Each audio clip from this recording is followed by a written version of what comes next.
Bismillahirrahmanirrahim. Assalamu alaikum, dear students. I hope you are doing well.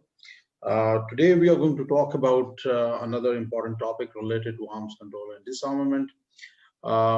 This topic is about non-proliferation of nuclear weapons treaty, and this particular treaty was very important during the Cold War, and it was signed in 1967-68, and the aim was to put hold on the spread of nuclear weapons, and the nuclear technology will only be used for the peaceful purposes. So the idea behind this particular treaty was just to stop the race. The countries which are, they are racing for nuclear weapons, and to stop the gate for further nuclear weapon states. So we have already discussed in the previous lectures that the world after 1945 saw two nuclear weapon states initially, United States of America and Russia, Soviet Union. So after that, UK, France, China, they became nuclear weapon states for obvious reasons.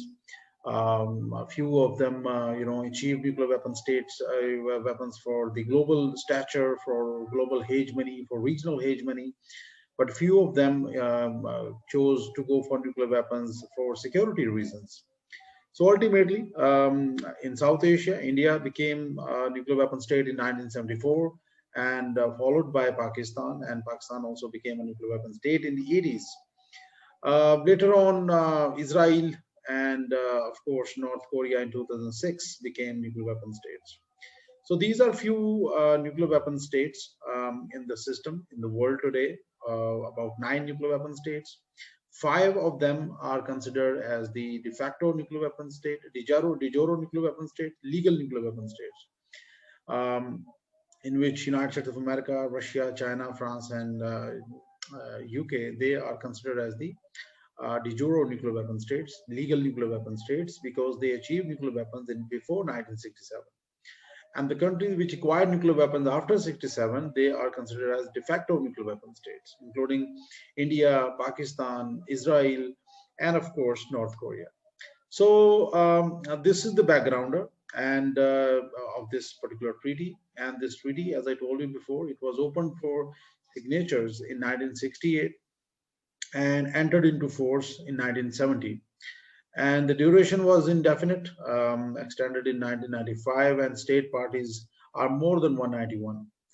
So, what were the ultimate aims and objectives of Nuclear Non-Proliferation Treaty? The NPT is a multilateral treaty among different states aimed at limiting the spread of nuclear weapons, including 3 goals. So, the idea was just to stop the spread of nuclear weapons. The idea was threefold. One, nuclear proliferation, to stop nuclear proliferation. Number 2, disarmament, to reduce the number of nuclear warheads or eliminate the nuclear weapons from the world.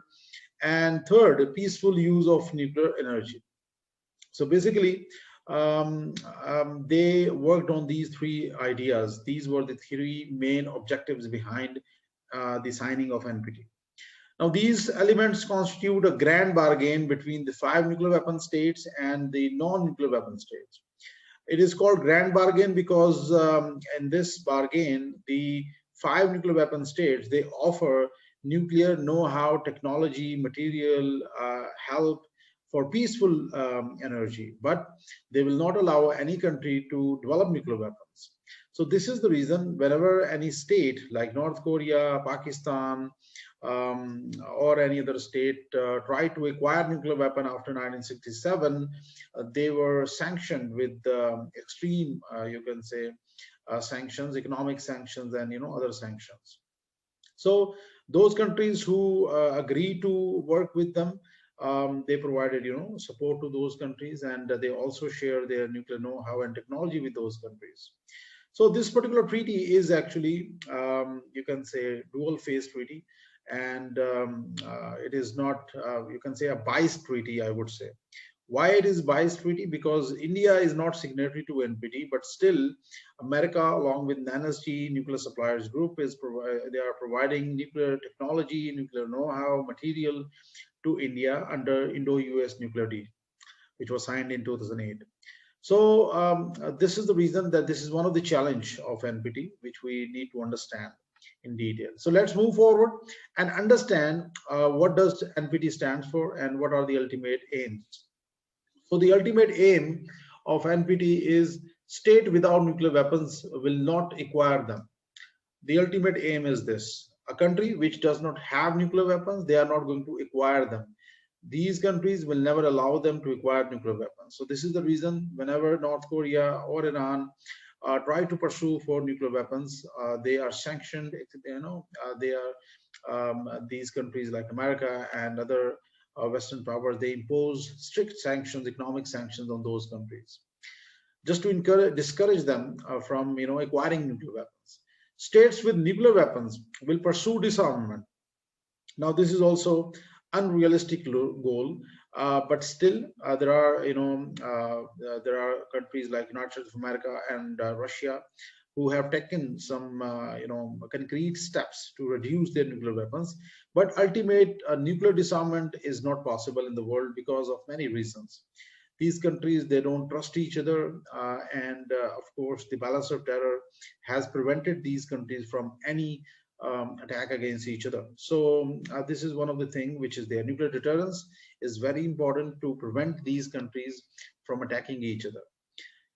And third point is all states can access nuclear technology for peaceful purposes under safeguards. Only those states who sign NPT can get nuclear technology for peaceful purposes only, but under safeguards of the IAEA, International Atomic Energy, जो है, they would allow, and they are going to impose some, they are going to